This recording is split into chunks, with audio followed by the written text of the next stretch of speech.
అసలు మానస సరోవరం ఎలా ఆవిర్భవించింది గురువుగారు? చతురో వేదానధీజీత సర్వశాస్త్రమయం విదుః. కైలాస ప్రస్థానం మన పురాణాలలో ఎక్కడ ఏ విధంగా చెప్పబడిందో వివరిస్తారా? కైలాస శిఖరావాస హిమవద్గిరి కన్యక. సాక్షాత్తు దేవతలు నక్షత్ర రూపంలో మానస సరోవరంలో స్నానమాచరిస్తారు. నక్షత్ర రూపంలో మనకు దర్శనమిచ్చినటువంటి భాగ్యం కలిగింది. మానస సరోవరం వద్ద ఎటువంటి పూజా కార్యక్రమాలు నిర్వహిస్తారు? గణపతి హోమం, నవగ్రహ హోమం, మృత్యుంజయ హోమం, ఆయుష్య హోమం, లక్ష్మీ హోమం, ఆ తర్వాత సుదర్శన హోమం, ఇలాంటి హోమాలు, రుద్ర హోమం. నమస్కారం. కైలాస మానస సరోవర యాత్ర ప్రతి ఒక్కరికి ఈ యాత్ర చేయాలని కోరికగా ఉంటుంది. నాకు కూడా కైలాస యాత్ర చేయాలని చిరకాల వాంఛ. ఇప్పటికే 9 సార్లు యాత్రని పూర్తి చేసుకున్న అదృష్టవంతులు బ్రహ్మశ్రీ నందిభట్ల సత్యనారాయణ శర్మ గారు మనతో ఉన్నారు. సంపూర్ణ కైలాస యాత్ర విశేషాలేంటో వారిని అడిగి తెలుసుకుందాం. నమస్కారం గురువుగారు. నమస్కారం తల్లి. గురువుగారు, శివానుగ్రహంతో ఏకంగా 9 సార్లు కైలాస యాత్ర చేసే భాగ్యం మీకు కలిగింది. నాకు కూడా కైలాస యాత్ర చేయాలని చిరకాలంగా కోరికగా ఉంది. ఎన్నో విషయాలు తెలుసుకుందామని మీ వద్దకు వచ్చాను. అసలు మానస సరోవరం ఎలా ఆవిర్భవించింది గురువుగారు? సృష్టి స్థితి లయకారకులైనటువంటి బ్రహ్మ విష్ణు మహేశ్వరులండి. మనకి ద్వాపర త్రేతా కృతయుగముల వరకు దేవతా స్వరూపమైనటువంటి 33 కోట్ల దేవతలు సంచరిస్తూ దేవతల వల్లనే సృష్టించబడినటువంటిది. ఈ ద్వాపర త్రేతాకృత యుగం అయిన తర్వాత మరి కలియుగం ప్రారంభం కావటానికి యుగధర్మాలు ఎన్నో ఉన్నాయి. వాటినన్నింటినీ మానవుడు ధర్మం ప్రకారంగా ఆచరించాలంటే ఈ భూలోకంలో సాధ్యం కాదు. అందువల్ల ఏం చేశారు భగవంతుడు? నానా యోనిషు కేనవా భాగ్య విశేషేణ మనుష్య జన్మ ప్రాప్తవత అని చెప్పి ఉన్నారు. ఎన్నో జన్మల యందు సుకృతమైనటువంటి కర్మల చేత నానా యోనుల యందు పుట్టుతూ చేసుకున్నటువంటి సంస్కార పూర్వజన్మ సుకృతం వల్ల 33 కోట్ల దేవతలకు 64 కోట్ల జీవరాశులు సృష్టించబడి ఉన్నాయి. ఇటువంటి సృష్టించబడినటువంటి దేవతాలోకం నుంచి మానవాలోకంలోకి వచ్చిన తర్వాత మనుష్యలోకంలో మానవులందరూ కూడా ధర్మన్యాయ వ్యవస్థలో సంచరించాలి. తద్వారా ధర్మం చేతనే మానవుడు ముక్తిని పొందేటువంటి మార్గం కలిగి ఉన్నదని మనకు వేదాలు చతురో వేదానధీజీత సర్వశాస్త్రమయం విదుః అనేక విధాలు పురాణాలు శాస్త్రాలు ధర్మాలు చెప్పబడి ఉన్నాయి. అయితే దేవతలు ఆచరించింది మనం ఆచరించాలంటే మానవ జన్మకు సాధ్యం కాదు.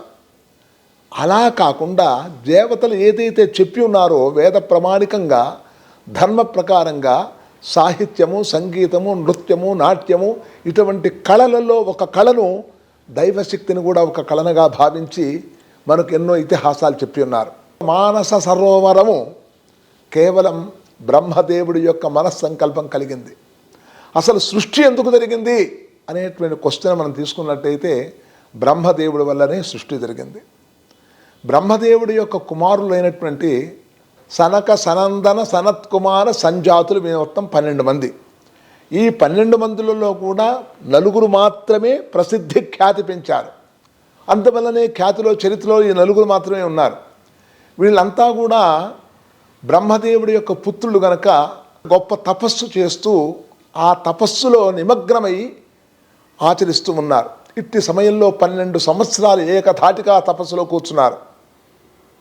ఎప్పుడైతే ఈ 12 సంవత్సరాలు ధాటిగా తపస్సు చేస్తూ ఉన్నారో చేసే సమయంలో పరిసర ప్రాంతమంతా కూడా దుర్భిక్షమైపోయింది. నిత్యకృత్య స్నానాలు ఆచరించడానికి కానీ సంధ్యావందనాలు, అర్ఘ్యప్రదానాలు ఇవన్నీ చేయటానికి కానీ నీళ్ల సుక్కలేక అవస్థపడుతున్నారు. అప్పుడు బ్రహ్మదేవుని తపస్సు చేసి ఈ యొక్క దుర్భిక్షాన్ని నిర్మాల్యం చేసే మార్గాన్వేషణలో ఏదైనా మాకు వరం ఉపదేశించవలసిందని ప్రార్థించగా అప్పుడు వెంటనే బ్రహ్మదేవుడు స్వామిని నమస్కరిస్తూ ఆయన మనస్సు చేత ప్రార్థించగా ఒక బంగారు విగ్రహం వల్లే ఉద్భవించింది. ఆ బంగారు విగ్రహంతో ఒక వృక్ష సంపద కూడా కలిగింది. దాంతోపాటు జటాజూటమైనటువంటి యొక్క నీరు ఆయన మనస్సంకల్ప భావం చేత మానస సరోవరం ఉద్భవించింది.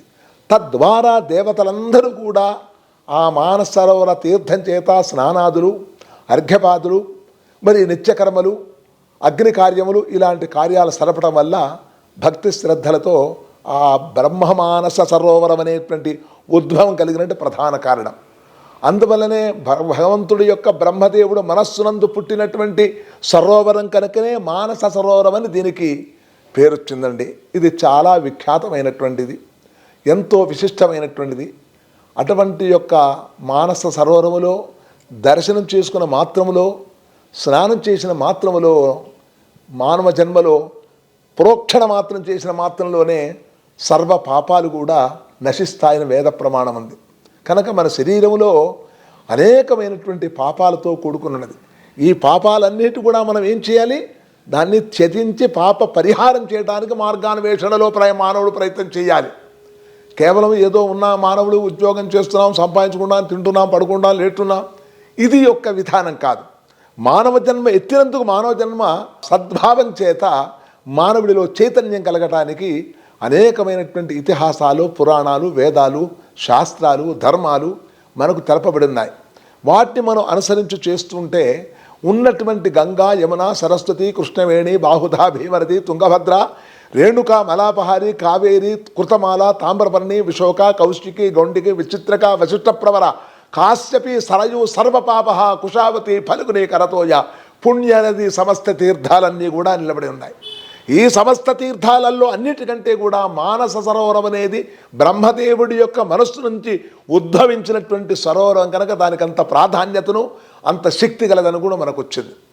అందువల్ల జన్మాంతరమునందు చేసుకున్న పుణ్య సుకృత కర్మలుంటే కానీ ఆ భగవంతుడి యొక్క ధ్యానం కానీ, భగవంతుడి యొక్క దర్శనం కానీ, భగవంతుడి యొక్క స్వరూపాన్ని సందర్శించడం కానీ, భగవంతుడి యొక్క అనుగ్రహం వల్ల స్నానం చేయటం కానీ, సంప్రోక్షణ చేయటం కానీ కలిగేటువంటి అనుభూతి మనకు భగవంతుడు కలిగింపచేశాడు.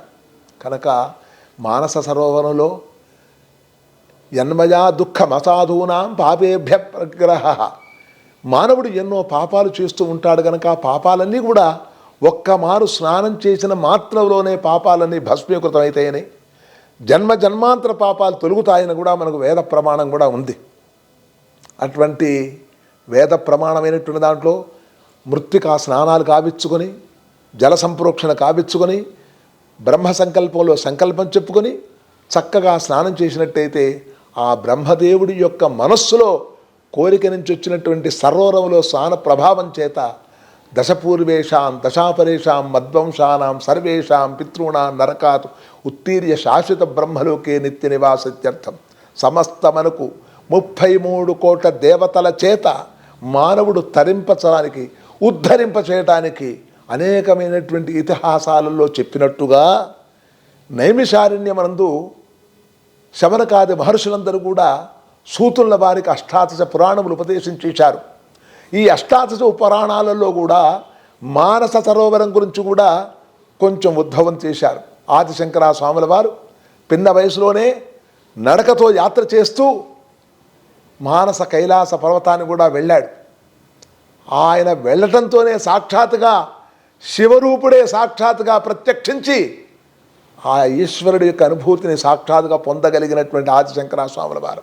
అటువంటి అనుగ్రహం చేత మనకు 4 లింగాలు ఆయన ఉద్భవించి ఆయన చేతిలో పెట్టారు. ఇప్పటికి పూరి, మరి దాంతోపాటు శృంగేరి, దాంతోపాటు ద్వారక, ఇలాంటి పుణ్యక్షేత్రాలలో చంద్రమౌళేశ్వరుడు అనేటువంటి నామరూపం కలిగిన దాంట్లో ఆ విధంగా నిమగ్నమే ఆనాటి నుంచి నేటి వరకు కూడా సేవలు చేస్తూ మన భారతీయ సంస్కృతిని నిలబెడుతూ మనకు ఆనందం కలుగజేస్తూ కేవలం ఒక సుఖాన్ని, శారీరకమైన సుఖాన్ని పొందడానికి ఎంత క్షణిక కాలంలో ఆనందం పొందుతున్నామో శాశ్వతమైనటువంటి సుఖాన్ని పొందేది బ్రహ్మతత్వం. అటువంటి బ్రహ్మతత్వమే బ్రహ్మదేవుడి యొక్క మానస సరోవరం అని విశిష్టంగా చెప్పబడినది. ఇటువంటి యొక్క మానస సరోవరంలో మనం పోవటం, దర్శనం చేసుకోవటం, స్నానాలు గావించుకోవటం, ఇటువంటి ఇతర మహత్తరమైనటువంటి భాగ్యం పూర్వజన్మ సుకృతమే. ద్రవ్యంతో కొనుక్కుంటే వచ్చేటువంటిది కాదండి. ద్రవ్యం లేనివాడైనా పోయి రావచ్చు, అది పూర్వజన్మ సుకృతం ఉండాలి.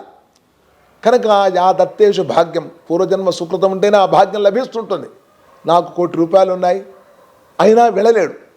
ఏమీ లేనివాడు కూడా మనస్సంకల్పం దృఢంగా ఉంటే ఆ భగవంతుడి రూపంలో ఎవరో ఒకరు ప్రత్యక్షమై మనకు ఆ సాధన రూపంలో మనకు ఆ క్రియాశూల్యంగా మనకు కనిపిస్తూ ఉంటాడు. తద్వారా మన అనుకున్న కార్యాన్ని సాధించగలిగిన శక్తిని మనకు ఆపాదిస్తాడు. ఇది మానస సరోవరం యొక్క శక్తి స్వరూపం అని నాకు భావన తోస్తున్నది. మానస సరోవరం గురించి చాలా చక్కగా వివరించారు గురువుగారు. కైలాస ప్రస్థానం మన పురాణాలలో ఎక్కడ ఏ విధంగా చెప్పబడిందో వివరిస్తారా? మనకు పూర్వీకులు అందించిన ప్రకారంగా శాస్త్ర పురాణాల ఇతిహాసాల వల్ల కలిగినటువంటి అనుభూతిని నాకు తోచిన సలహా ప్రకారం నేను చెప్తున్నాను. ఈ కైలాస శిఖరే రమ్యే శంకరస్య శివాలయే దేవతా తత్ర మోదంతి తన్మే మనః శివ సంకల్పమస్తు. కైలాస శిఖరావాస హిమవద్గిరి కన్యక నీలకంఠం త్రినేత్రంచ తన్మే మనః శివ సంకల్పమస్తు. ఈ కైలాస పర్వతానికి ఆధిపత్యం వహించినటువంటి యొక్క సృష్టి స్థితి లయకారకుడైనటువంటి ఈశ్వరుడు, దీనికి సాక్షాత్తుగా మూల పురుషుడు రావణ బ్రహ్మ. ఇటువంటి రావణ బ్రహ్మ ఈశ్వరుడికి చాలా అత్యంతమైనటువంటి భక్తిపరుడు. ఆ భక్తి తత్వాన్ని కలగింప చేసుకోవటానికి నఖాదిశిఖ పర్యంతం శిఖాదినక పర్యంతం దేహస్థిత సర్వ అంగవయేషు ఉండబడేటువంటి అవయవాలలో భగవంతుని ఒక్కొక్క రూపంలో పోలుస్తూ నా రుద్రో రుద్రమర్చయేతు, రుద్రత్వాన్నంతా పొందింప చేస్తూ వినేవాడికి, చూసేవాడికి, అనుభవించేవాడికి ఆ యొక్క రుద్రశక్తిని కూడా స్వరూపాన్ని నిరూపించినటువంటి మహా రావణ బ్రహ్మ. రావణాసురుడు అనగానే రాక్షసుడు అనుకోనికి వస్తా తేలిక భావంతో ఆలోచిస్తుంటారు. కనుక రావణ బ్రహ్మ అంటే నవవ్యాకరణ పండితుడు కనుక ఎంతో గొప్ప శక్తిని సంపాదించేవాడు. ఈశ్వరుణ్ణి తన్మయత్వం పొంది ఇక తను ఇంకా శరీరము నాది, నేను మాట్లాడుతున్నాను, నేను శక్తి ఉన్నది అని భావన కూడా మర్చిపోయి ఆయన ఈశ్వరుని మహాస్తుతిగా స్తుతించాడు. మహాన్యాసము అంటారు. మహా అంటే గొప్ప, న్యాసం అంటే సంకల్పం. దీనికి మహాన్యాసం అంటారు. దీనికి ఏమిచ్చాడు? నఖాదిశిఖ పర్యంతం శిఖాదినక పర్యంతం సర్వరూపమైనటువంటి ఈశ్వర తత్వాన్ని పూర్తిగా విడింపచేసి మనకు ప్రదర్శనిచ్చాడు. పూర్వదిగ్భాగే లలాటస్థానే ఇంద్రాయ నమః, ఆగ్నేయ దిగ్భాగే నేత్రయోస్థానే అగ్నజే నమః, కర్ణయోస్థానే యమాయ నమః, బాహువోస్థానే వరుణాయ నమః, ఊర్ధ్వదిగ్భాగే మూర్ధిస్థానే ఆకాశాయ నమః, అధో దిగ్భాగే పృథివీ, మరి ఉత్తర భాగంలో కుబేర స్థానం, ఈశాన్య భాగంలో ఈశాన పురుషుడైనటువంటి పరమేశ్వరుడు ఆయనంగా ప్రత్యక్షమయ్యాడు. అంతటి యొక్క మహన్యాసాన్ని భగవంతుడి సృష్టినంతా ఆయనే నవవ్యాకరణ పంతుడు కనుక ఆ పాండిత్యం చేత మహన్యాసం అనేటువంటి కల్పం చేత ఈశ్వరుని మొత్తం అంతా కూడా సంకల్పం వల్లనే భగవంతుడు తరింపచేస్తూ ఎంతో ఆనందపడుతూ ఆ ఆనందంలో ఇంతటి మహాపురుషుడు నన్ను ఈ విధంగా స్తుతించిన వాడు లేడు అనేటువంటి స్థితికి తీసుకొచ్చి ఆయన ఆనందపరిచాడు. ఇటువంటి కైలాసం గురించి ఇప్పుడే కాదండి, వాల్మీకి పురాణంలో కూడా రాసున్నది. కనుక ఇప్పటి వరకు కూడా 33 కోట్ల దేవతలను మానుష్య రూపంలో ఉండబడేటువంటి మానవుడికి నఖాదిశిఖ పర్యంతం శిఖాది నఖ పర్యంతం దేహస్థిత సర్వ అంగవయాలన్నీ కూడా ఈశ్వరుడి యొక్క రూపంలో నా రుద్రో రుద్రమర్చయేత్ అనేటువంటి భావన చేత రుద్రత్వం ప్రతి మానవుడు పొందగలిగినటువంటి శక్తిని ఆపాదించాడు. తద్వారా మానవుడు కూడా ఈ జన్మలో ముక్తిని పొందేటువంటి అవకాశం వచ్చింది కనుక అటువంటి కైలాసానికి ఆ పరమేశ్వరుడు సాహిత్యమై అక్కడ ఉన్నాడు. ఈ యొక్క సాహిత్యమైనటువంటి ఒక్కడే కాకుండా ఈ దేవతలందరూ కూడా 33 కోట్ల దేవతలు కైలాసాన్ని పరిక్రమణలోనే నిమగ్నమై ఉన్నారని మనకు వేద ప్రమాణాలు ఉన్నాయి. కనుక పార్వతీ పరమేశ్వరులు మరి మహా ఋషులు స్కందాది పురాణములో చెప్పబడినటువంటి యొక్క భావనలో దేవతలంతా కూడా నిమగ్నమై ఉన్నారని, అటువంటి దేవతలు మనుష్యలోకంలో మానవుడి జన్మను సార్థకత్వం పొందడానికి మాత్రమే ఈశ్వరుడు లయకారకుడై తిరుగుతున్నాడని, అటువంటి ఈశ్వరుణ్ణి మనం సందర్శించి పూజలు చేసి ముక్తిని పొందే మార్గాన్వేషణ పొందుతున్నామని అటువంటి అవకాశం వచ్చింది. ఈ అవకాశాన్ని మనం పూర్వజన్మ సుకృతం అనే భావించి చెయ్యాలి. ఇప్పటికి కూడా మనకు కనిపించిన దేవతలు ఎంతోమంది ఉన్నారు. కానీ మానవ జీవనం మన చాలా స్వల్పమైనటువంటి జీవనం. మనకంటే ఋష్యాది పుంగవులు వందల సంవత్సరాలు తపస్సు చేసిన వాళ్ళు కూడా నిమగ్నమై అజ్ఞాతంగా కనిపించకుండా ఉన్నారు.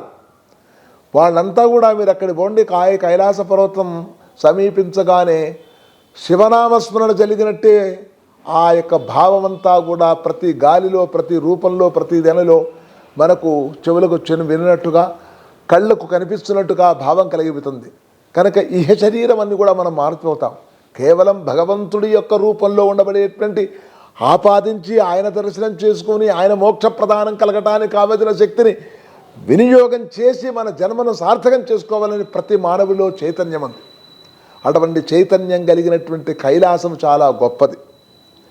కనుక ద్వాపర త్రేతాకృత యుగముల నుంచి కూడా ఉండబడేటువంటి కైలాస పర్వతం కేవలం మానస రూపములో, మానస సరోవరములో, మానవ రూపంలో మానవులందరూ కూడా ముక్తిని పొందేటువంటి మార్గాన్వేషణ ఇది ఒక్కటే అని మనకు వేద ప్రమాణాలు చెప్తున్నాయి. మిగతా పూజలు పురస్కారాలు జరగడం లేదా? జరుగుతున్నాయి. కానీ సులువైన మార్గంలో మోక్షం కలిగింపచేసేవాడు ఈశ్వరుడు. కనుక ఆ ఈశ్వరుడు హర నమ పార్వతీపతయే హర హర అని అనడంతోనే ఓ భక్తుడు ఎక్కడ నన్ను పిలుస్తున్నాడుగా ఊహాభావనతో ఆయన అంత తొందరగా స్పందిస్తుంటాడు. కనుక ఈయనకేమీ లేదు. ఏమైనా తీర్థం శుద్ధమైన జలం, అంత విభూది, మారేడు దళాలు, ఇంతటి స్వల్పమైనటువంటి ఫలాలు ఇచ్చి ఈశ్వరాన్ని దయ అంటే చాలా సంపూర్ణమైన కృపకటాక్షను కలిగింపచేస్తాడు. కైలాసం గురించి చాలా అద్భుతంగా వివరించారు గురువుగారు. మీకు కైలాస యాత్ర మొదలు ఎందుకు చేయాలి అనిపించింది? నాకు 2000 సంవత్సరం వరకు మానసరం అంటే కూడా నాకు అంత తెలియదు. 2002లో తిరుదండి చిన్నజీయర్ స్వామి వారు తన యొక్క బృందాన్నంతా వెంట పెట్టుకొని ప్రయాణం చేశారు. అయితే ఆయన బృందాన్నంతా దగ్గర 60-70 మందిని కనుక వెంట పెట్టుకొని వెళ్ళి అక్కడ మన భారతదేశానికి పాకిస్తాన్కు యుద్ధ వాతావరణంలో మనను యుద్ధం చేత ఓడించాలనేటువంటి దృక్పథంతో అనేకమైనటువంటి నష్ట కార్యక్రమాలు తలపెట్టారు. ఆయన అక్కడికి వెళ్ళి బ్రహ్మమానస సరోవర తీర్థ ఒడ్డున బ్రహ్మయజ్ఞం చేసి సాక్షాత్తుగా ఆ యొక్క ఈశ్వరుడే ప్రత్యక్షమైనట్టుగా వర్షం లేకుండా ఇంద్రధనుస్సును కూడా సమకూర్చి ఆ యజ్ఞ సాఫల్యతను కూర్చారు. అలాగే రామకృష్ణ మఠం వారు, ప్రణవానంద స్వామీజీ వారు ఇటువంటి యొక్క యాత్రలు చేస్తూ తద్వారా ప్రాచుర్యాన్ని ఎక్కువగా పెంచుతూ, తద్వారా మనకు సీడీలు, తద్వారా మనకు ఈ యొక్క కార్యక్రమాలన్నీ కూడా పుస్తక రూపంలో, గ్రంథ రూపంలో, సీడీల రూపంలో, మీడియా రూపంలో బాహుళ్యమైనటువంటి దశకు తీసుకొచ్చారు. గురువుగారు, సాక్షాత్తు దేవతలు నక్షత్ర రూపంలో మానస సరోవరంలో స్నానమాచరిస్తారు అనేది ఒక వీడియోలో చూశాను. అసలు అది వాస్తవమేనా అంటారా గురువుగారు?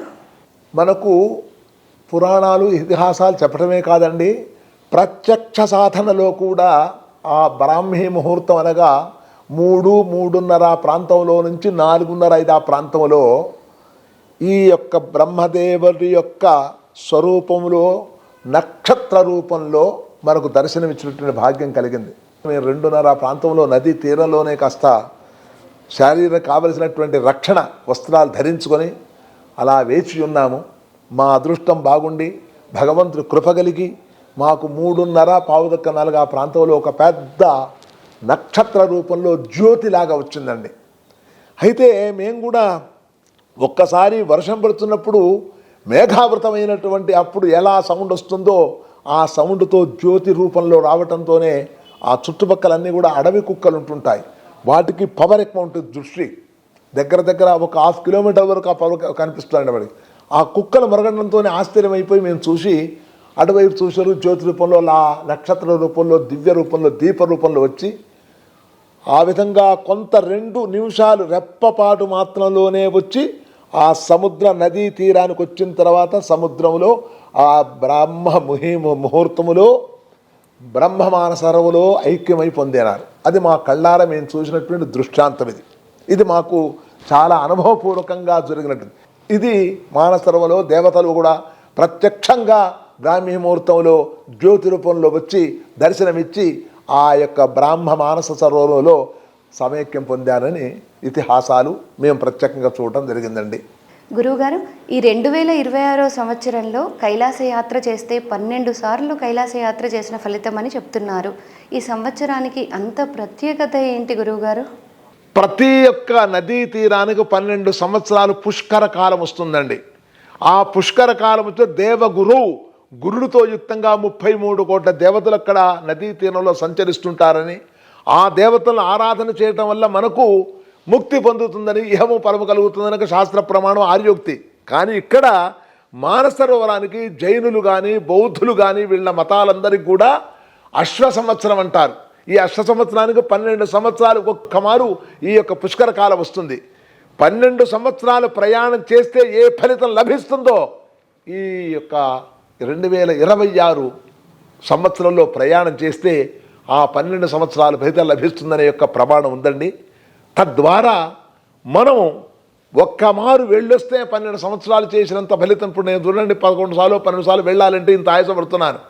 కానీ దేవ ప్రమాణంగా ఒక్కమారు కనుక ప్రయాణం చేస్తే 12 సంవత్సరాల పాటు మనం అంత ఫలితం లభిస్తుందని ఉందండి. అందువల్లే ఆ ఆతృతతో ఈ సంవత్సరం అందరూ వెళ్ళాలి, మేము వెళ్ళాలని తపన తాపత్రయంతో జనాలంతా ఉన్నారండి. మనము 2026 సంవత్సరం కనుక ప్రయాణం కైలాస యాత్ర చేసినట్టయితే ఆ కైలాస యాత్ర 12 మార్లు యాత్ర చేస్తే ఏ ఫలితం వస్తుందో ఈ సంవత్సరం అంతటి ఫలితం వస్తుందని మనకు శాస్త్ర ప్రమాణం ఉంది. అందువల్ల 12 సంవత్సరాల యాత్ర ఒక్క సంవత్సరంలోనే ఆ ఫలాన్ని పొందగలిగిన శక్తి ఈ యాత్రలో ఉందని నా అనుభవం అండి. గురువుగారు, పవిత్రమైన కైలాస మానస సరోవర ప్రాంతంలో మనం పాదరక్షలు లేకుండా నడవడం సాధ్యం కాదు. విధిలేని పరిస్థితుల్లో మలమూత్ర విసర్జన చేస్తుంటారు. మరి ఇదంతా దోషం కాదా గురువుగారు? మీరు అడిగిన ప్రశ్న చాలా చక్కగుందమ్మా. ఎందుకంటే ఇది మీరు క్వశ్చన్కు నేను చెప్పదగ్గ ఆన్సర్ అని నా మనసు కనిపించింది. యాత్ర అనగానే ఆధ్యాత్మికమైనటువంటి భావన కలుగుతుంది. అయితే అన్ని యాత్రలలో ఇలా ఉంటుందా అంటే చెప్పలేం. మన శరీరము దేహో దేవాలయ ప్రోక్తో జీవో దేవ సనాతన త్రిజేతజ్ఞాన నిర్మాల్యం సోహం భావేన పూజయేతు. ఇటువంటి పరమ పవిత్రమైనటువంటి యొక్క మానస సరోవరం దైవతో ఎక్కడ చూచినా రుద్రుడే, ఏ రాయిని పట్టుకున్నా శివలింగమే, ఏ దాన్ని చూసినా భగవంతుడు స్వరూపమే. అలాంటి పవిత్రమైనటువంటి మనం మానవ జన్మలో ఎన్నటువంటి మనం ప్రయాణం చేస్తున్నాం. ఈ ప్రయాణం చేసే మానవ కృత్యాలు కొన్ని ఉన్నాయి, చేయకూడని కృత్యాలు. మరి అక్కడ పరిస్థితులకి అంతకంటే మార్గం లేదు కాబట్టి చేయాల్సిన పరిస్థితి ఏర్పడుతుంటుంది. మలమూత్ర విసర్జన మానవ జన్మకు కనుక ఇది తప్పనిసరి కనుక ఆ భగవంతుడు ధ్యానం చేసుకుంటూ విసర్జించిన ఆ దోషం నివృత్తి అయిపోతుందని మనకు వేద ప్రమాణం ఉంది. ఈ 3 రోజులు స్నానం చేసే వ్యవధులు లేవు కనుక అప్పుడు ఏం చేస్తాం మనం? ఇక్కడ విభూతి స్నానం, విభూతిర్భూతి ఐశ్వర్యం అన్నట్టుగా ఆ విభూతిని ధారణ చేసుకుంటూ సంధ్యావందనం వార్చుకోవాలంటే వార్చుకోలేని సిచ్యువేషన్ ఉంటుంది కాబట్టి ఎప్పుడు ఏం చేస్తాం?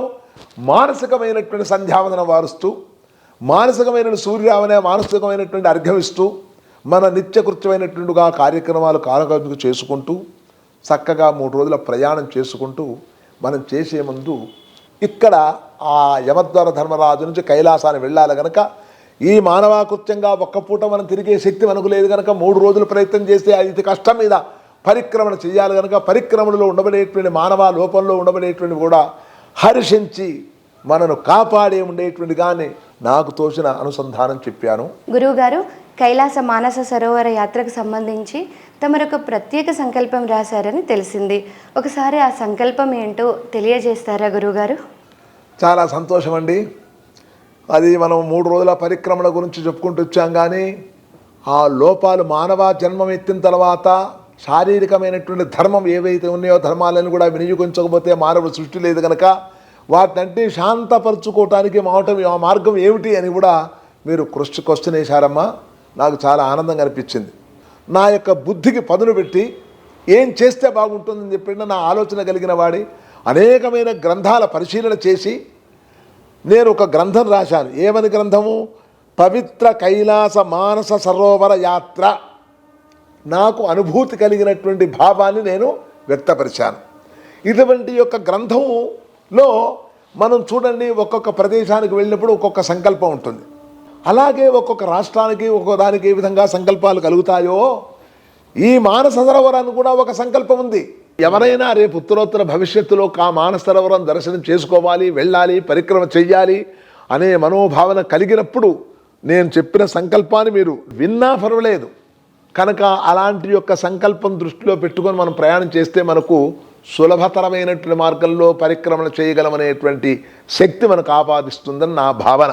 పూర్వ సంకల్పానుసారేణ ఏవం గుణ విశేషణ విశిష్టాయాం శవధౌ సర్వేషాం భక్తజనానాం జన్మ జన్మాంతరకృత పాపానాం నివృత్త్యర్థం మహాత్రిపుర సుందరీ సమేత శివ పరశివ దేవతా ప్రీత్యర్థం ఆత్మశుద్ధ్యర్థం మనఃశుద్ధిదార దేహస్థిత సర్వ అంగవజేషు నఖాదిశిఖ పర్యంతం శిఖాదినక పర్యంతం ఆశ్రిత సమస్త దోషాది పీడా నివృత్తి ద్వారా శరీర శుద్ధ్యర్థం బ్రహ్మమానస సరోవర తీర స్నానమహం కరిష్యే అని సంకల్పం చెప్తూ ఇది సంకల్ప్య శ్రీశైలస్య. కనుక అముక ప్రదేశం, నామం లేనిదే అముకం, నామం ఉన్నది నామంగా చెప్తుంటాం. అముక ప్రదేశే గంగాపుత్ర సింధు నదీ తీరే బ్రహ్మమానస సరోవర తీర్థ ప్రాంతే సాక్షాత్ భూలోక కైలాస పర్వత ప్రాంతే మహాపుణ్యక్షేత్రే వింధ్యస్య ఉత్తర ప్రదేశే సమస్త భూమండల హృదయ ప్రాంతే సమస్త దేవత బ్రాహ్మణ హరిహర గురుచరణ సన్నిధౌ అస్మిన్ను వర్తమాన సృష్టిస్థితిలయకారక బ్రహ్మ కైలాసపీఠ మహాత్రిపుర సుందరీ సమేత శివ పరశివ లింగ త్రయాన్నిక దీక్షా పురస్కర పరిక్రమణ ప్రాప్త్యర్థం పర్వత సమీపే మలమూత్ర విసర్జన దోష నివృత్త్యర్థం గమనకాలే పరిక్రమణ సమయే పాదరక్షణ ధారణా దోష నివృత్త్యర్థం సర్వదేశ జనఖండ ఖండాంతర విదేశీయాన జన భారతీయానాం జనసంఘపూర్వక అన్యోన్య సహాయ సహకార ఐకమత్య సద్భావ సౌమనస్య సిద్ధ్యర్థం గమనకాలే సర్వభక్త జనానాం శరీరే దేహస్థిత సర్వ అంగవయేషు సంపూర్ణ ఆరోగ్యత ఫలసిద్ధ్యర్థం సంపూర్ణ ప్రయత్నేన పరిక్రమణ యాత్ర సంతోషపూర్వక సిద్ధ్యర్థం పాదుకానాం వజ్రపాదుకా వివ దృఢ సిద్ధ్యర్థం శరీరే భీమవత్ పరాక్రమ దారుణ్య సిద్ధ్యర్థం యాత్ర సంపూర్ణ పరిక్రమణమహంకరిష్యే అని మన సంకల్పం చెప్పామండి. ఈ సంకల్పాన్ని విని మీరు కూడా మనసులో తలంచుకొని చెప్పిన భావాలను మనసులో పెట్టుకొని మీరు కూడా భగవంతుడి యొక్క ధ్యానంలో లీనమైతే వయస్సుతో పని లేదండి, మనస్సే ప్రధానత, శారీరంతో పని లేదండి. అక్కడికి వెళ్ళిన తర్వాత ఆ భగవంతుడే మనకు ఆ దృఢత్వ సంకల్పాన్ని ఇస్తాడు. చక్కగా వెళ్ళి ప్రయాణం చేసుకొని ఈ విధమైనటువంటి భగవంతుని యొక్క సన్నిహితానికి సాన్నిహితులై మోక్షం పొందగలనని మార్గం నాకు కలిగింది. తద్వారా నాకు తోచిన అనుసంధానం చెప్పాను. ఈ సంకల్పం చేసిన మాత్రంలోనే మనకు ఉండబడేటువంటి కారకృత్యాలలో ఉండబడేటువంటి దోషాలు కానీ మలమూత్ర విసర్జన కానీ లేకపోతే మన శరీర తత్వం పడకుండా ఉండగానే మనోధైర్యాన్ని కలుగొనడానికి సంకల్పం చేసినట్టయితే ఈ కాదుకలు కూడా తీసుకొని మనం నడుస్తున్నాం కనుక ఆ దోషం కానీ మలమూత్ర విసర్జన కానీ లేకపోతే ఇటువంటి అన్నీ కూడా లోపాలు కూడా మనకు భగవంతుడు ఆ శక్తికి మనం మినహాయించి అటువంటి లోపాన్ని కూడా మనం కలగజేయకుండా మనకు సుఖంగా శాంతంగా ఆ ప్రయాణం చేయగలగలని ఆత్మవిశ్వాసం చేత చెప్పగలిగినటువంటి మాట ఇదండి. గురువుగారు, మీరు ఇప్పటికే 9 సార్లు కైలాస యాత్ర పూర్తి చేశారు కదా, ఇంకా ఎన్నిసార్లు కైలాస యాత్ర చేయాలని మీ సంకల్పం? 2011లో వెళ్ళినప్పుడు చాలు వెళ్ళొద్దాం అనుకున్నాం. మేము మా భార్య సతీమణి భానుమతి ఇద్దరం కలిసి వెళ్ళామండి. వెళ్ళిన తర్వాత నాకెందుకు అక్కడికి వెళ్ళిన తర్వాత ఆత్మ సంతృప్తి అనిపించలేదు. ఇంకొక మారు మనం ప్రయాణం చేస్తే బాగుండు, ఇంకొక చూస్తే చూడండి ఇంకేదో ఉంది, తెలియని గుప్తంగా ఉంది, దాన్ని తెలుసుకోవాలి తపన చేత మళ్ళీ 2వ మారు ప్రయాణం చేశానండి. 2వ మారు ప్రయాణం చేసినప్పుడు యథార్థంగా నేను 2వ రోజు మొదటి రోజు పరిక్రమ నడిచాను. రెండో రోజు కూడా 22 కిలోమీటర్ల దూరం ప్రయాణం చేసే పరిస్థితికి వచ్చే వరకు నేను 12 కిలోమీటర్లు 13 కిలోమీటర్ల ప్రయాణం చేశాను. చేసిన వెంటనే అక్కడ అనుకోకుండా ఊహించని కారణం వల్ల మంచు మబ్బుతో కూడుకున్నటువంటి వర్షం, పెద్ద వర్షం పడిందండి. ఆ పర్వతం అంతా కూడా ఎలా ఉంది, అంతా కూడా గులకరాళ్లతో కూడుకున్న ప్రధానం. అక్కడ నిలబడితే కింది నుంచి నీరు పడి ఆ నీళ్ళని కదిలే వరకు కాళ్ళు కదులుతున్నాయి. ఈ కాళ్ళు ఎప్పుడైతే కదిలినాయో నేను స్లిప్ అయ్యాను. స్లిప్ అయ్యే వరకు 3 అడుగులు 4 అడుగులు కింద డొల్లైపోయింది. కింద చూస్తే పెద్ద ప్రవాహం, పెద్ద లోయ. అమ్మ ఈ జన్మ అయిపోయింది నా జన్మ అని చెప్పేసి నా జన్మ ఇక్కడికి ఎండింగ్ అయింది, భగవంతుడు ఇచ్చానని ఇక అంతే అయిపోయింది అనుకున్నాను. కానీ నా అదృష్టం బాగుండి కొంత 3 అడుగులు 4 అడుగులు అనగానే ఒక గుట్టలాగా ఒక రాయి అడ్డుపడ్డదండి. ఆ రాయి కాలు అడ్డుపెట్టేశాను. పెట్టడంతో నేను ఆగిపోయాను. ఈ కాలు వెనకాల పడింది. వెంటనే చల్లగా మెత్తగా కనిపించింది. అబ్బా ఏమిట్రా చల్లగా మెత్తగా ఉంది, ఇది ఇక్కడ ఏమైనా పామా లేకపోతే ఏమైనా కప్ప ఏందా జరిగిందని చూసి కింది నుంచి మట్టంతా తీసే వరకు ఒక శివలింగం దొరికిందండి. ఎప్పుడైతే నాకు శివలింగం దొరికిందో దాన్ని చూసే వరకు పరమానందమయ్యాను. ఇక నా జీవితం నేను ఇక నా ప్రాణత్యాగం అనుకున్న వాణ్ణి ఆ లింగం దొరకటంతో నాకు పునర్జన్మ వచ్చినట్టే నాకు శక్తి వచ్చింది. అప్పుడు సంకల్పం చేశాను, ఓ భగవంతుడా ప్రాణం పోయింది అనుకున్నాను, కానీ నీ అనుగ్రహం వల్ల క్షణిక కాలంలో నీ రూపమే నాకు ప్రత్యక్షమైంది. నా జీవితంలో 11 సార్లు నీ దర్శనం చేసుకొని నీ భాగ్యాన్ని నేను పొందాలి ఎట్టి పరిస్థితుల్లో అనుకొని దృఢ సంకల్పం చేసుకొని నా శక్తి ఉన్నంత వరకు ఆ స్వామికి పానగొట్టం కావలసినటువంటి పరిక్రమాలను చేసుకొని వెళదాము అనుకున్నాం. కానీ కొన్ని కారణాల వల్ల ఆ యొక్క శివుణ్ణి తీసుకుపోవటానికి కూడా కొన్ని ఆఫీసర్లు మనకు అనుకూలించలేదు. సరే నేను వెళుతూ ఉన్నాను. 12 అయిపోయిందండి, 13 కూడా వెళ్ళొచ్చాను. 14 నా షష్ఠి పూర్తి 60 సంవత్సరాలు నాకు అప్పటికి. ఆ సంవత్సరం వెళ్ళలేకపోయాను. మళ్ళా కంప్లీట్గాను మరి 13, 14 దాటితే 15, 16, 17, 18, 19 వరుసగా వెళ్ళానండి. వరుసగా వెళ్ళినప్పుడు కూడా అందరూ మా వాళ్ళు అనుకున్నాను, ఎందుకు ఒకసారి వెళ్ళావు కదా ఇంకేందంటే 11 సార్లు వెళ్ళాలనే దృఢ సంకల్పంలో ఈశ్వరుడు సంకల్పం చేశాను. ఆ సంకల్పం శరీరం దేహం నా ప్రాణంతో ఉంటే మాత్రం 11 సార్లు పూర్తి చేయాలి భగవంతుడా అని సంకల్పం చేశాను. కనుక నేను నా తగ్గట్టుగా నాకు ఉండబడేటువంటి పరివారంతో కూడా వెళ్ళాలని సంకల్పం చేసుకుని ఈ విధంగా సాగించాను. పూర్వజన్మ సుకృతం వల్ల నాకు లభించినటువంటి ఈశ్వరుడు యొక్క ప్రాప్తమైనటువంటి లింగాన్ని ఇన్ని సంవత్సరాలు ఉపేక్షించినందుకు 2025లో వెళ్ళి ఆ స్వామిని అక్కడ అభిషేకం చేసుకునే భాగ్యం నాకు లభించింది. అది నా పూర్వజన్మ సుకృతము అని నేను భావిస్తున్నాను. గురువుగారు, మీరు 12 సార్లు కైలాస యాత్ర చేయాలని సంకల్పం అన్నారు. ఇప్పటికి 9 సార్లు పూర్తయింది.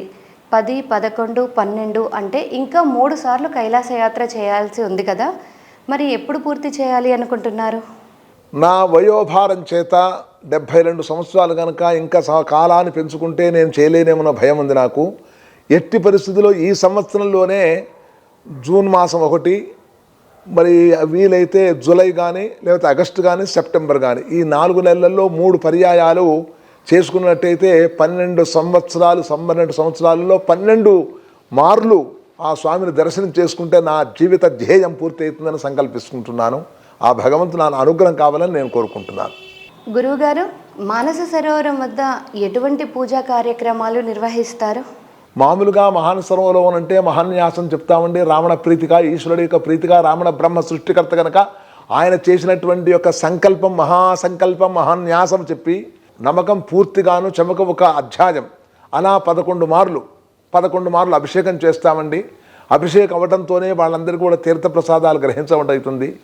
మనను ఆశ్రయించుకొని వచ్చిన వాళ్ళు, వచ్చిన భక్తులందరూ కూడా సుఖశాంతులతో, భోగభాగ్యములతో, వృత్తి ఉద్యోగ వ్యాపార వ్యవహారాలలో అందరూ శాంతంగా ప్రశాంతంగా ఉండాలి కనుక అందరి తరఫున మేమే కూర్చొని గణపతి హోమం, నవగ్రహ హోమం, మృత్యుంజయ హోమం, ఆయుష్య హోమం, లక్ష్మీ హోమం, ఆ తర్వాత సుదర్శన హోమం, ఇలాంటి హోమాలు, రుద్ర హోమం, ఇవన్నీ హోమాలు చేసి పూర్ణాహుతి ఆశీర్వచనం తీర్థప్రసాదాలు వినియోగం చేద్దామని సంకల్పం కలిగిందండి నాకు. చేస్తాను.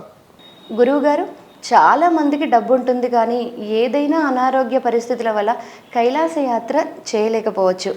అటువంటి వారికి కైలాస యాత్ర చేసే ఫలితం ఎలా దక్కుతుంది? కైలాస మానస సరోవరం వెళ్ళలేని వాళ్ళు, వయోభారం చేత కానీ అనారోగ్య సూచనలు కానీ ఇలాంటి యొక్క ప్రతిబంధంగా ఇబ్బందులు పడిన వాళ్ళు ఎవరైనా ఉంటే కేవలం వాళ్ళ గోత్ర నామాలతో ఉచ్చరించి వాళ్ళ నామాలతో అభిషేకం చేసినా వాళ్ళకి కైలాస పర్వతం ప్రదక్షిణ చేసినట్టు ఆ స్వామిని దర్శించినట్టుగా సంపూర్ణమైనటువంటి పూర్ణ ఫలం లభిస్తుందని మనకు వేద ప్రమాణం చెప్పబడిందండి. అందువల్ల తప్పకుండా వారి వారి గోత్రనామాలతో సత్సంకల్పం చేసి అభిషేకాలు, యజ్ఞాలు, హోమాలని పూర్తి చేయగలను. గురువుగారు, ఎవరైనా మిమ్మల్ని సంప్రదించి మానస సరోవరం వద్ద వారి గోత్రనామాలతో పూజ చేయమని కోరితే వారికి మీరు సహకరిస్తారా? తప్పకుండానండి. మన సంకల్పమే సర్వేషాం భక్తజనానాం ఆగతానాం ఆగమిష్యమాణానాం అని చెప్తున్నాం. మనం నియమించుకున్న వాళ్లే కాకుండా ఉండబడేటి ప్రజలందరి సుఖం గురించి, ప్రజలందరి క్షేమం గురించి మనం సంకల్పం చేస్తున్నాం కనుక ఆ సంకల్పంలో వాళ్ళ యొక్క భావాలను, మనస్సులో ఉండబడే భావాలను తెలుసుకొని ఆ అనుభూతిని పొందేట్టుగా భగవంతుని ప్రార్థించి తప్పకుండా వారి గోత్రనామాలతో అందరూ క్షేమంగా ఉండాలని చేస్తానండి, నేను హితుడిగా, పురోహితుడిగా. గురువుగారు, మనం కైలాస యాత్ర ఏ మార్గాల్లో చేయొచ్చు, ఏ మార్గం ద్వారా వెళ్తే సులభంగా వెళ్ళొచ్చు అంటారు? కైలాస పరిక్రమ చేయాలంటే ఎటువంటి జాగ్రత్తలు తీసుకోవాలి, ఏ మార్గ ప్రయాణం మంచిదంటారు? నేను కైలాస 9 మార్లలోనండి 2 మార్లు మాత్రమే రోడ్డు ప్రయాణం ద్వారా వెళ్ళానండి. మిగతా 7 మార్లు హెలికాప్టర్ ద్వారా వెళ్ళొచ్చానండి. ఇటు ఏం లేదండి, రోడ్డు మార్గంగా మనం వెళ్ళాలంటే వెళ్ళొచ్చు, కానీ అప్పుడు శరీరం సహకరించాలి. కాఠ్మండు వరకు విమానంలో వెళ్ళినా మిగతంతా బస్సు ప్రయాణం ఉండే వరకు రోజుకు ఎన్ని గంటల ప్రయాణం చేసేవచ్చు. వాళ్ళంతా హూణమైపోయి పరిక్రమ చేద్దామంటే శరీరం నిస్సత్వ వచ్చేసి చేయలేని పరిస్థితులు అయిపోతుందనే భయం చేత ఇక నేను రోడ్డు ద్వారా వెళ్ళదలుచుకోలేను. 2 సార్లు వెళ్ళి అప్పుడు వయసులో ఉన్నా కాబట్టి నేను కష్టపడి చేశాను. కానీ ఇంకా 2 సంవత్సరాలు అక్కడ తిరిగిన తర్వాత అమ్మా ఈ రూట్లో ప్రయాణం చేసి నేను పరిక్రమ చేయలేనేమో, నా శరీరం సహకరించలేదేమో అనే భావన నా మనసులో కలిగి ఇక లాభం లేదని హెలికాప్టర్ ద్వారా వెళదామని ప్రయాణం చేసుకొని నిర్ణయించుకున్నానండి. తద్వారా 7 మార్లు హెలికాప్టర్ ద్వారా వెళ్ళొచ్చాను. ఇదేమో భారంగా చేశానండి రోడ్డు మార్గంగా, అదేమో సులువైన మార్గంలో ఆనందోత్సాహంతో చేశాను. నాకే రకమైనటువంటి కష్టం కానీ, శారీరక బడలిక కానీ, తుమ్ము దగ్గు మరి ఆయాసం కానీ ఏం లేకుండా వెళ్ళొచ్చానండి. అక్కడైతే ఆయాసపడుతూ వెళ్ళొచ్చాను. ఎందుకంటే రోజుకు 3 గంటలు 4 గంటలు ప్రయాణం చేసే వరకు వాళ్ళంతా పచ్చిపుండి అయిపోయి లేచి నడుద్దామంటే నడుకుదామంటే నడవలేని పరిస్థితి ఏర్పడిపోయిందండి. కనీసం 1 కిలోమీటర్ కూడా నడుదామంటే భారంగా అనిపించింది. కానీ ఇదైతే నాకు సులభం. ఏ రోజుకైనా రోజుకి 20 నిమిషాలు 25 నిమిషాలు ప్రయాణం అండి, మిగతాదంతా విశ్రాంతే. సర్వసుఖంగా ఉంది నాకు 71 72 వచ్చినా కానీ తేలికగా నేను ప్రయాణం చేశానండి. అందరూ నన్ను ఆశ్చర్యపడుతుంది, దేవుడు 72 సంవత్సరాలకు ఎలా వెళ్ళొచ్చావు అని నా స్టేటస్ కూడా అవి కూడా చూసుకొని అందరూ ఆనందపడుతూ నాకు ఎంతోమంది ఫోన్ చేశారండి. అమ్మ మీరు ఇంత వయసున్న వాళ్ళే వెళ్ళొచ్చారు, మేము రావడానికి ఏమైనా ప్రయత్నం చేస్తామనే వాళ్ళు చాలామంది అయినారండి ఈ సంవత్సరం. గురువుగారు, కైలాస యాత్రకి చైనా వారు 70 సంవత్సరాల వారికి మాత్రమే అనుమతిస్తున్నారు అని విన్నాను. మరి మీరు 72 సంవత్సరాలలో కైలాస యాత్ర ఎలా చేయగలిగారు? నేను లాస్ట్ ఇయర్ 70 సంవత్సరాల వరకు ఒక మా టూర్స్ ట్రావెల్స్ ద్వారా వింటే ఎట్టి పరిస్థితుల్లో 70 దాటితే మీకు లేదండి అని వాళ్ళు శాసనపూర్వకంగా చెప్పారు. అమ్మ ఇక్కడ మాట్లాడటం కాదండి, ఒక్కసారి మీరు అక్కడికి కాఠ్మండుకు ఫోన్ చేసి నా గురించి చెప్పండి, ఏమన్నా లభిస్తుందా అంటే అక్కడి నుంచి ఫోన్ కూడా వచ్చిందని, మీరు ఎట్టి పరిస్థితులు లేదని విన్నానండి. సరే మనకు ప్రాప్తం లేదు, మన స్థానంలో వేరే పురోహితులు నేను పంపించాను, వెళ్ళొచ్చారు. కానీ నేను హఠాత్తుగా ఒక రోజున టీవీలో చూస్తూ ఉన్నానండి. టీవీలో చూస్తే 72 సంవత్సరాల వాళ్ళకు కూడా పరిక్రమ చేసే అవకాశం లభిస్తుంది, చేయిస్తాను అని గాయత్రి టూర్స్ అండ్ ట్రావెల్స్ వారు భరత్ కుమార్ అని చెప్పేసి ఆయన అన్వేషణలో విన్నాను. ఆయన నాకు పరిచయం లేదు. ఎలా భగవంతుడా ఆయన అవకాశం ఉందన్నాడు, ఎలా చెయ్యాలి అని చెప్పేసి ప్రయత్నం చేయగా ఆయనను కలుపుకున్నాను. సో ఫలానండి, నేను ఇట్లా అనుకున్నాను, నేను పురోహితునండి, 4 సార్లు వెళ్తాను, మీ ద్వారా వెళ్ళాలని సంకల్పం కలిగిందంటే తప్పకుండా గురుగారిని చూస్తాను అన్నాడు. కానీ సంకల్పం చేశాము, దాని ప్రకారంగానే నేను వెళ్ళొచ్చాను కూడా. తద్వారా నాకు 72 సంవత్సరాలు వచ్చినా నాకు ఇబ్బంది లేకుండా సులభమైన మార్గంలో వెళ్ళగలిగాను. రేపు సెప్టెంబర్ నెలలో కానీ మరి నెక్స్ట్ జూన్లో కానీ వెళ్ళినా ఈ వయసుతో భారంతోనే వెళతాననే ఆత్మవిశ్వాసం నాకుంది. నేను తప్పకుండా వెళతానండి తప్పకుండాను.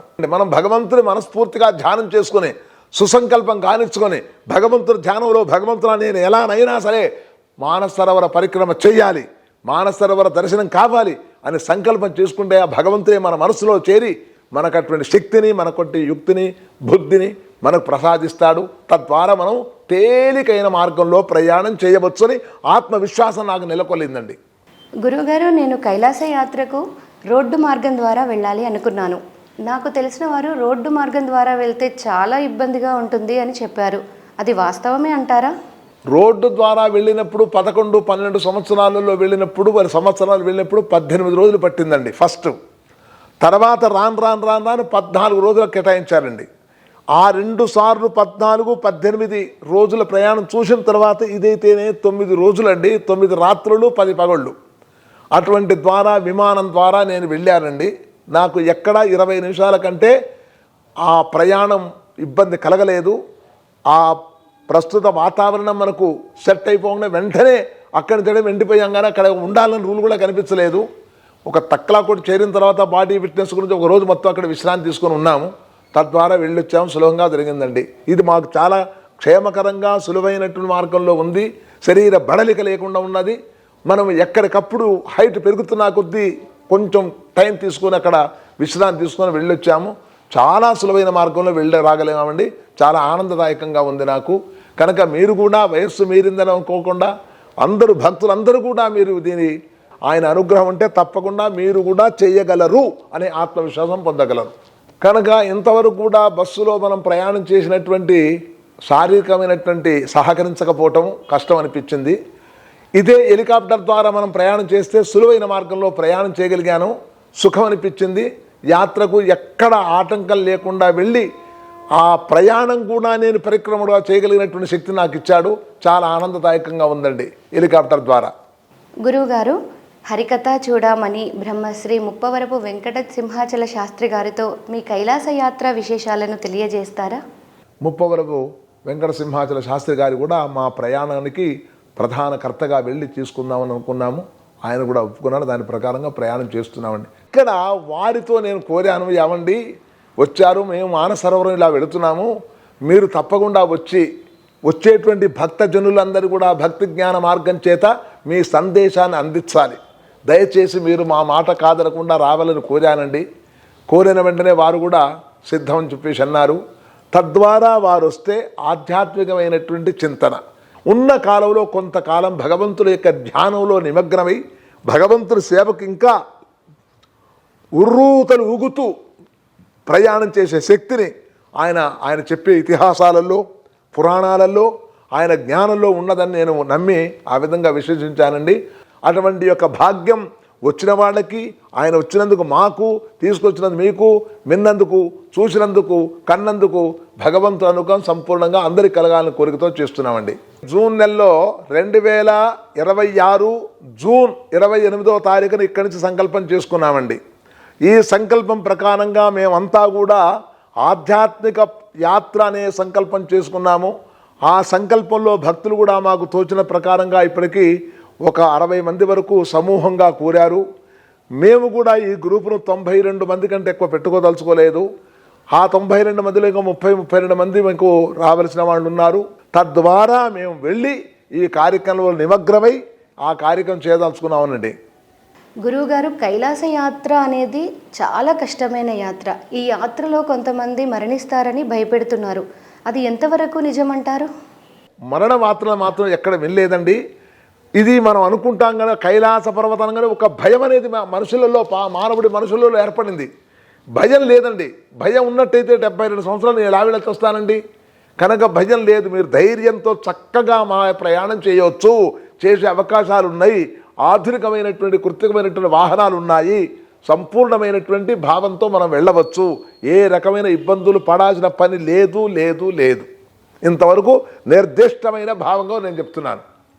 గురువుగారు, మీరు పెట్టిన ఒక వీడియోలో 2025వ సంవత్సరంలో 2 కాళ్ళు లేకుండా మీతో కైలాస యాత్ర చేసిన ఒక పెద్ద ఆవిడని చూశాను.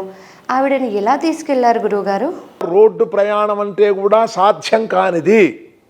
హెలికాప్టర్ ప్రయాణంలో ఎక్కడైనా సరే 2 ఉన్న కాళ్ళు లేకపోయినా, కాళ్ళుండి నడవలేకపోయినా వాళ్ళను కుర్చీలో కూర్చునబెట్టి హెలికాప్టర్ వరకు తీసుకొచ్చి దాంట్లో కూర్చునబెట్టి మళ్ళా దిగంగానే మళ్ళా తీసుకుపోయి ఆవిడ ఎక్కడుందో అక్కడ ఎక్కించేది తీసి అటువంటి వాళ్ళు కూడా ప్రయాణం చేశారండి.